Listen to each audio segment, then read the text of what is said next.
આજે ચૂંટણીનું પરિણામ આવી ગયું છે. અમારી વિકાસ પેનલ ના ઉમેદવારો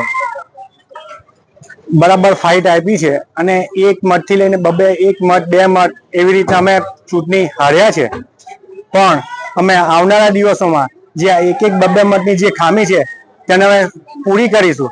અમારી લડાઈ ચાલુ રહેશે જ્યાં સુધી દૂધ ઉત્પાદકોના જે પ્રશ્નો છે કે આખા વર્ષનો ભાવફેર આપવો, મંડળીઓને સદ્ધર કરવી, આ બધા જે પ્રશ્નો સભાસદોના છે જ્યાં સુધી પૂરા નહીં થાય ત્યાં સુધી અમે પણ આવનારા દિવસોમાં પણ આ જ મક્કમતાથી લડીશું આગળ. જિગ્નેશભાઈ, આત્મવિશ્વાસ ખૂબ હતો, ક્યાં સ્ટીમ રોલર ફરી ગયું જેવી સ્થિતિ કેમ સર્જાઈ? સ્ટીમ રોલર તો ફર્યું ના કહેવાય, કેમ કે અમારા ઉમેદવારો એક ઉમેદવાર ટાઈમમાં ગયા છે ને બાકીના જે ઉમેદવારો છે એ એક મત બે મતે એવી રીતના અમારા ઉમેદવારો હાર્યા છે.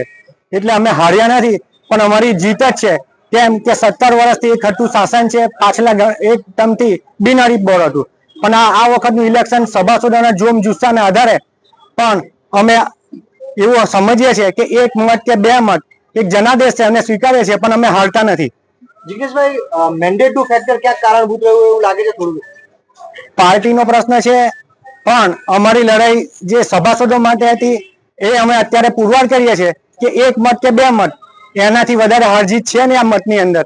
એટલે અમને સંપૂર્ણ વિશ્વાસ છે કે સભાસદોને પણ અમારી ઉપર એટલો જ વિશ્વાસ છે. એની સાથે અમે આગળના પ્રશ્નોને પણ એમની જે વાચા છે તે અમે પૂરું કરવાનો પ્રયત્ન કરશું. આપના પોતાના ઝોનની અંદર તમે લાંબા માર્જિનથી હારે છે, કઈ ચીજ થઈ છે કે આ રીતનું થયું છે તમારા? મારા ઝોનની અંદર લાંબુ માર્જિન તો નથી. ટોટલ હું 4 મતે હાર્યો છું. એટલે 2 મતથી આગળ પાછળ થઈ શકે છે કે 2 કે 3 મત, એથી વધારે છે નહીં મારા ઝોનમાં. એનું શું કારણ હતું કે ભાઈ આવી ચૂક થઈ ગઈ, તમે હાર્યા? ચૂક તો સભાસદનો જનાદેશ માથે હોય છે આમાં. જિગ્નેશભાઈ, છેલ્લા ટાઈમે સાંસદનું એક નિવેદન આવ્યું હતું કે પૈસાદાર હશે જીતશે. હવે પરિણામ આવી ગયું છે, હવે તમે શું?